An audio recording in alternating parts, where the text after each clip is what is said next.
Traditionalists are not liberals, and that includes right or economic liberals. We believe in community, something they do not, but we share a concern for the economy. Too often, right liberals have defined the broad rights response to welfare, and it has harmed us. They look at things from a strict economic point of view, which is important, but it leaves out another important point, which is what happens to those at the bottom of society. We understand that society, all societies, will be hierarchical and that there will be unfairness in wealth and opportunity.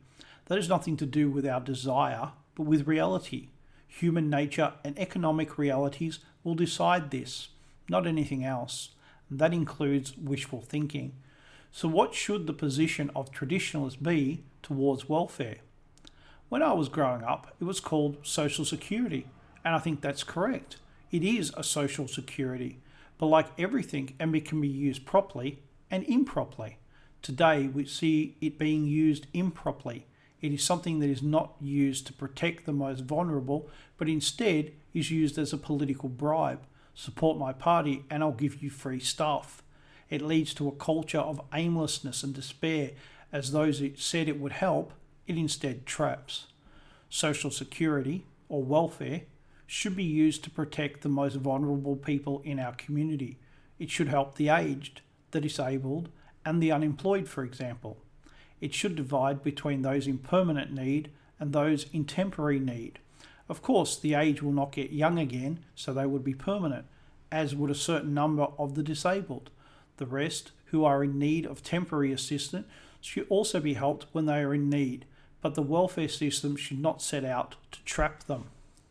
One of the ways people become trapped are by making the transition between welfare and work too sharp. It is better to reduce benefits over time, a few weeks say, than to cut it off straight away. It seems like a saving to cut people off straight away, but it is a massive disincentive as it punishes people for finding work.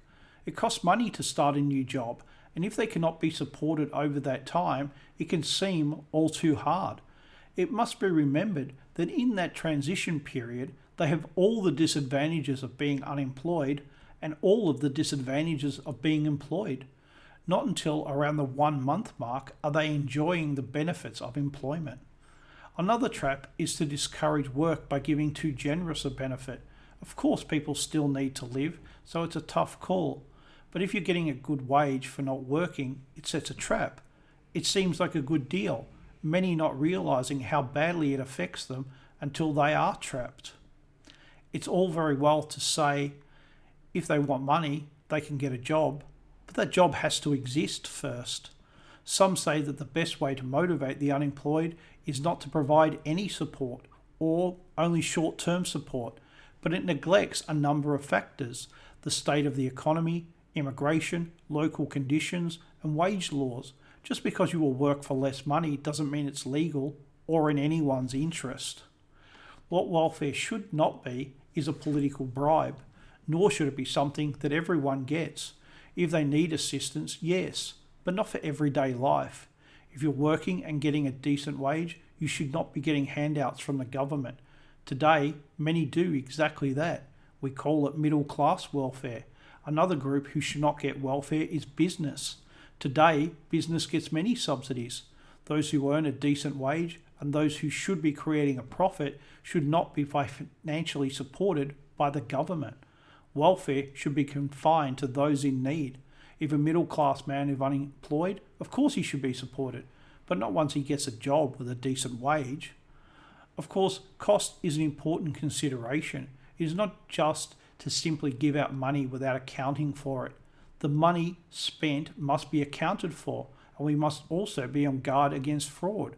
It's not simply about dishonesty or because it is criminal. It is both those things, but it also stops real people in need from receiving assistance. Money is not infinite, it is finite, and it must be used wisely to protect those in need. Right liberals say we can save money by simply not providing any assistance, but it is a false economy to cut welfare, as we all get to pay for it anyway in charity and social disruption. How many beggars do you want to help each day, or to try and ignore?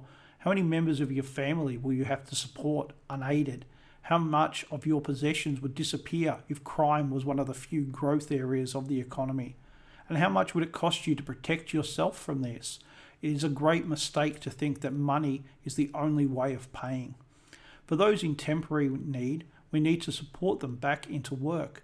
The best way is not to put artificial limits on what they can receive, but to support employment policies that help business create and keep jobs. It is here that we can make the biggest contribution to welfare by helping people rise out of it and by stopping people from falling down and needing assistance in the first place.